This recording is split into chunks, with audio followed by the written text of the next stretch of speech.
सत्संग की महिमा। एक बार देवर्षि नारद भगवान विष्णु के पास गए और प्रणाम करते हुए बोले, भगवान, मुझे सत्संग की महिमा सुनाइए।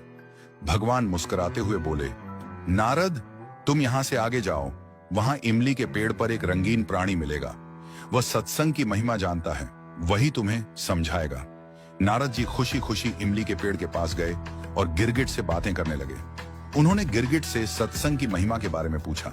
सवाल सुनते ही वह गिरगिट पेड़ से नीचे गिर पड़ा और छटपटाते हुए प्राण छोड़ बैठा। नारद जी आश्चर्यचकित होकर लौट आए और भगवान को सारा वृत्तांत सुनाया। भगवान मुस्कुराते हुए बोले, इस बार तुम नगर के उस धनवान के घर जाओ और वहां जो तोता पिंजरे में दिखेगा उसी से सत्संग की महिमा पूछ लेना। नारद जी क्षण भर में वहां पहुंच गए। उन्होंने तोते से सत्संग का महत्व पूछा। थोड़ी देर बाद ही तोते की आंखें बंद हो गईं और उसके भी प्राण पखेरु उड़ गए। इस बार तो नारद जी भी घबरा गए और दौड़कर भगवान के पास पहुंचे।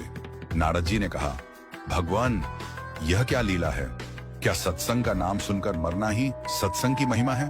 भगवान हंसते हुए बोले, यह बात भी तुम्हें जल्द ही समझ आ जाएगी। इस बार तुम नगर के राजा के महल में जाओ और उसके नवजात पुत्र से अपना प्रश्न पूछो। नारद जी थर थर कांपने लगे और बोले, अभी तक तो पक्षी ही अपने प्राण छोड़ रहे थे। इस बार यदि वह नवजात राजपुत्र मर गया तो राजा मुझे जीवित नहीं छोड़ेगा। भगवान ने नारद जी को अभयदान दिया। नारद जी ने हिम्मत जुटाई और राजमहल में आए। वहां उनका बड़ा सत्कार किया गया। अब तक राजा को कोई संतान नहीं थी, अतः पुत्र के जन्म पर बड़े आनंदोल्लास से उत्सव मनाया जा रहा था। नारद जी ने डरते डरते राजा से पुत्र के बारे में पूछा। उन्हें राजपुत्र के पास ले जाया गया। पसीने से तरबतर, मन ही मन श्री हरि का नाम लेते हुए नारद जी ने राजपुत्र से सत्संग की महिमा का प्रश्न किया। नवजात शिशु हंस पड़ा और बोला, महाराज, चंदन को अपनी सुगंध और अमृत को अपने माधुर्य का पता नहीं होता।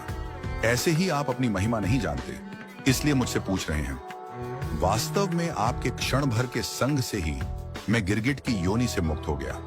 आपके दर्शन मात्र से तोते की क्षुद्र योनि से मुक्त होकर इस मनुष्य जन्म को पा सका। आपके साथ थोड़े से समय के सत्संग से मेरी कितनी ही योनियां कट गईं और मैं सीधे मानव तन में ही नहीं पहुंचा, अपितु राजपुत्र भी बना। यह सत्संग का ही अद्भुत प्रभाव है। हे देव, अब मुझे आशीर्वाद दें कि मैं मनुष्य जन्म के परम लक्ष्य को पा सकूं।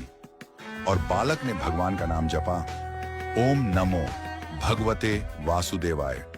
भगवान विष्णु दूर वैकुंठ में मुस्कुरा रहे थे। उनकी मुस्कान में यह संदेश छिपा था, जितना समय तुम भगवान और भक्तों की संगति में बिताओगे उतना ही जल्दी तुम्हारे भीतर का अंधकार मिटेगा।